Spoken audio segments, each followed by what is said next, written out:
Welcome to the WRAL Daily Download. I'm Grace Holland. Wednesday was a busy day in North Carolina politics. The only remaining race from the 2024 general election left undecided finally has a winner after months of legal back and forth over a seat on the state's Supreme Court.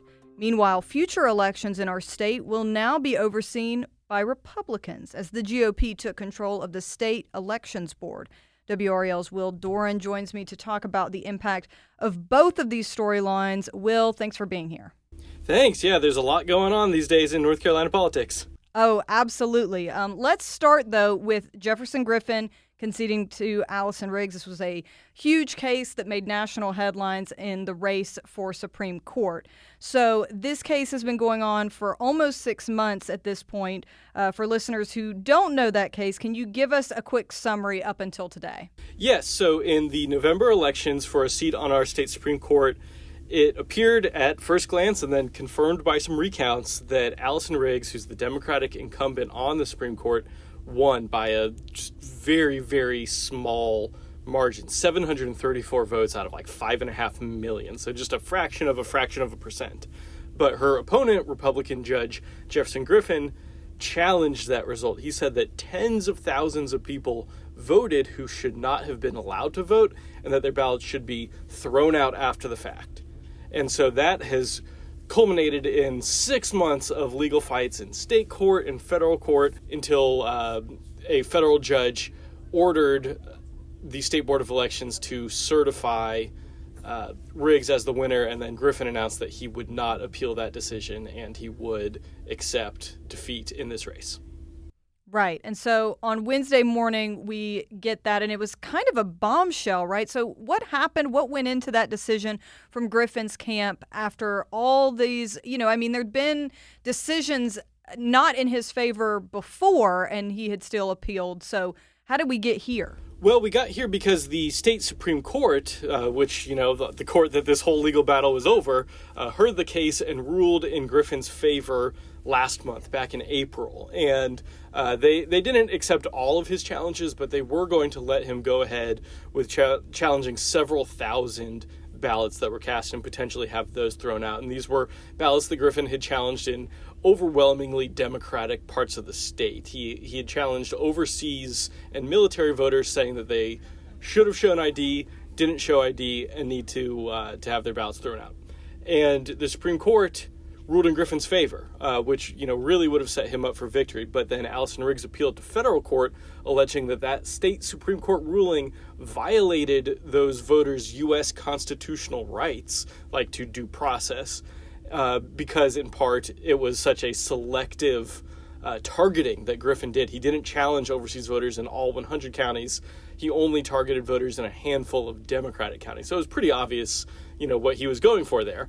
And the federal judge agreed, and it's notable that this is a Trump-appointed judge. This is not Allison Riggs getting, a fellow Democrat to rule in her favor. This is a Trump judge who essentially said that the state Supreme Court got multiple facts wrong and then additionally did violate the constitutional rights of these voters. So it said that order cannot go into effect and that Allison Riggs must be certified as the winner of the race. And so what all did Griffin say in his statement about stepping out of the race, and what about Riggs? What has her response been to that concession? Well, Riggs and other Democrats have, of course, been celebrating this. We actually saw the chairwoman of the state Democratic Party, Anderson Clayton, calling on Jefferson Griffin to be disbarred, to lose his law license, not be allowed to be a judge at all anymore.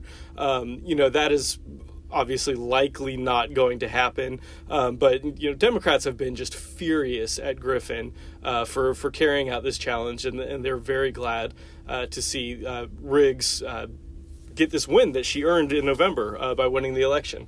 Griffin, of course, has been more muted about this, but has just said it's time to stop. And obviously he lost here at the trial court. If he had appealed, this would have gone to the Fourth Circuit Federal Court of Appeals and ultimately to the United States Supreme Court. And some of Griffin's attorneys are lawyers who have plenty of experience arguing cases in federal appeals court in front of the U.S. Supreme Court. And so we don't know this for sure, but it's likely that they just talked about their chances of actually winning this case and how those were looking and how much more money it was going to cost. The state Republican Party has been funding some of the legal bills in this battle, and it's expensive to fight these months-long, drawn-out legal battles. And they probably just looked at it and said it's not worth it if we don't think we're going to win at this point. Okay, and so with that being said, does that mean that this is over now? I mean, what happens next? What happens to the lawsuits that at this point are still active? Yes, so Judge Myers gave 7 days. This was the judge who ruled in Riggs's favor. He gave 7 days for Griffin to file his appeal. So, I guess he could still technically change his mind in the next few days and decide to appeal. Or, another potential angle, and you mentioned this at the beginning, is the State Board of Elections just switched from Democratic control to Republican control. And all along, the Board of Elections has been heavily, heavily opposed to Jefferson Griffin's efforts here to overturn the results of this election. The chairman of the board has called it anathema to democracy, and they have fought this tooth and nail in court. But now it's under Republican control. And originally, all of the Republicans on the board, who used to be in the minority, had voted in favor of Griffin's challenges. So, one aspect that we'll be watching is, does the new State Board of Elections try to continue the fight, even though Jefferson Griffin has said that he's done fighting? That's unlikely, but it is possible, and an angle that we're going to keep watching over the next few days. Okay, let's take a quick break right there, and when we come back, we're going to talk more about that leadership shakeup at the North Carolina State Board of Elections.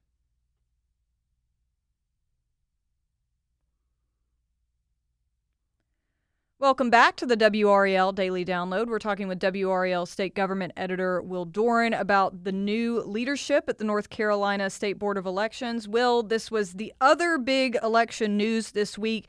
The State Board of Elections got a new board and a new executive director, right? Yes. On Wednesday, the Board of Elections met, swore in a new Republican majority on the board, and within a couple minutes had fired the executive director and hired a new one. Okay. And this is all part of a new state law. So what does that law say about leadership at the State Board of Elections from here on out? Yeah, so state law for over 100 years has said that the governor is in charge of elections. And the way it's been set up is that the elections board has 5 members. The governor's political party gets 3 of those 5 seats, and then the other 2 seats go to the next biggest political party. And so after Josh Stein won election in November, that would have meant that the board continued on in kind of a 3-2 Democratic to Republican majority on the board.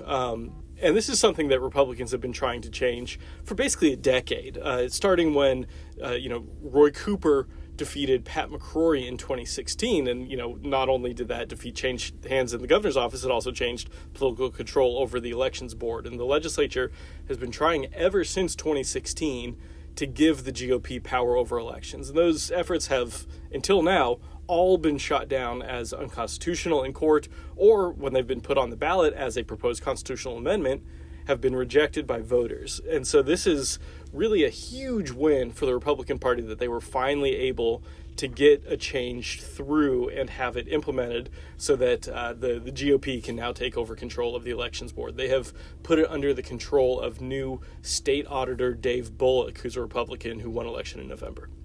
So other than install new leadership, did the state board do anything else in its first meeting?